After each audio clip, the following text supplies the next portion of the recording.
የስፔን ብሔራዊ ቡድን አሰልጣኝ የሆኑት ሉዊስ ዴላ ፎንቴ አርጀንቲናን ካሸነፉ በኋላም ሀሳባቸውን አጋርተዋል።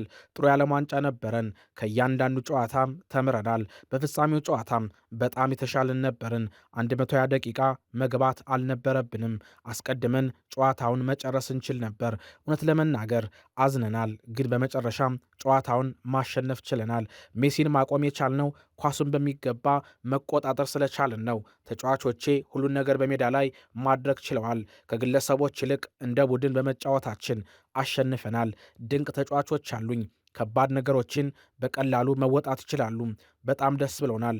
በቀጣይ በሚደረጉ ጨዋታዎች ራሳችን እያሳደግን እንመጣለን። የስፔን እግር ኳስ ያለበትን ደረጃ ለዓለም አሳይተናል ሲሉ ሉዊስ ዴላ ፎንቴ ተናግረዋል። ከ2026ቱ የዓለም ዋንጫ የፍጻሜ ጨዋታ በኋላ የቀድሞ እግር ኳስ ተጫዋቾች ሀሳቦቻቸውን አጋርተዋል። የቀድሞ የኒውካስል ኮከብ የነበረው አለን ሽረር የአርጀንቲና ተጫዋቾች በሜዳ ላይ ያሳዩት ባህሪም ተቀባይነት የለውም፣ ብዙዎችን አስገርሟል ሲል አስተያየቱን ሰጥቷል። በተለይ ሊያንድሮ ፓራዴዝ የስፔኑን ተከላካይ ኤሪክ ጋርሲያን በመያዝ ከጋቪ ጋር የገባበት ሰጣ ገባም ትክክል አልነበረም። ሽንፈቱ ያማል፣ ግን የአርጀንቲና ተጫዋቾች ውጤቱን መቀበል አለባቸው። የስፔን ተጫዋቾች ብቃታቸውን አሳይተዋል፣ ውጤቱም ይገባቸዋል ሲል አለን ሽረር ገልጿል። የቀድሞ የክሮሺያ ብሔራዊ ቡድን ተጫዋች የነበረው ማሪዮ ማንዙኪች አርጀንቲናን በጨዋታው ምንም መፍጠር አልቻለችም ሲል አስተያየቱን ሰጥቷል። ተጫዋቾቹ ባሳዩት ባህሪ አዝኛለሁ። የአርጀንቲና ተጫዋቾች ችግር አለባቸው።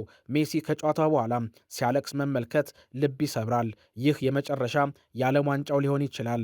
ይህንን በደንብ መናገር እፈልጋለሁ። ለሉዊስ ዴላ ፎንቴና ለተጫዋቾቹ እንኳን ደስ አላችሁ ማለት እፈልጋለሁ። ሜሲ ግን ሲያለቅስ ማየት አዎ ልብን ይሰብራል ሲል ማሪዮ ማንዙኪች ሐሳቡን ገልጿል። ዋይኔ ሩኒ በበኩሉም ማርኮ ኩሪያ አፉን በእጁ ሸፍኖ ሲናገር ከታየ በኋላ ሊዮኔል ሜሲ ለዳኛው ቪንቺች ይህ በአዲሱ የፊፋ ሕግ መሰረት ቀይ ካርድ ሊያስከትል ይችላል በማለት ቅሬታ ሲያቀርብ ተመልክተናል። ሜሲ አሳፋሪ ነገር ፈጽሟል። ከሜሲ እንደዚህ አይነት ነገር መጠበቅ ከባድ ነው። ሁኔታው አላስደሰተኝም። ኩኩሪያ በቀይ እንዲወጣ ያደረገው ጥረት የሚያሳፍር በማለት ሩኒ አስተያየቱን ሰጥቷል። የአርጀንቲና ብሔራዊ ቡድን አሰልጣኝ የሆኑት ሊዮኔል ስካሎኒ ከጨዋታው በኋላ አስተያየታቸውን ሰጥተዋል። የሁሉም ሰው ህልም በዓለም ዋንጫ የፍጻሜ ጨዋታ በሀገርህ መጫወትና ስኬታማ ጊዜን ማሳለፍ ሊሆን ይችላል። ነገር ግን ብዙ ነገር ማድረግ ችለናል። እስከ መጨረሻው ድረስ በሜዳ ላይ ያለንን ነገር ሰጥተናል። ሁሉም ሰው በሜሲ ይኮራል። እሱ ከሁሉም ተጫዋቾች በላይ ነው። ዋንጫውን ማንሳት ፈልገን ነበር፣ ተሸንፈናል። ከባድ ነው። ያሰብነውን ነገር አልተሳካም፣ ግን መቀጠል አለብን። ደጋፊዎቹ አሁንም ከኛ ጋር መሆናቸውን አይቻለው። ከጨዋታ በኋላም ተመልክቻለሁ። ለሜሲም ያላቸውን ፍቅር በዝማሬ ገልጸዋል። ሽንፈት ሁሌም ቢሆን ምቾት አይሰጥም። የኔን የአሰልጣኝነት ቆይታ በተመለከተ ከፕሬዚዳንቱ ጋር እነጋገራለሁ፣ ፕሬዚዳንቱን አማክራለሁ፣ እባካችሁ ታገሱኝ ሲሉ ስካሎኒ በእንባ ታጅበው ሐሳባቸውን ገልጸዋል። ኔዘርላንዳዊ ተጫዋች ቲያኒ ራይንደርስ በተለያዩ ክለቦች ተፈለገ እንደሚገኝ ተሰምቷል።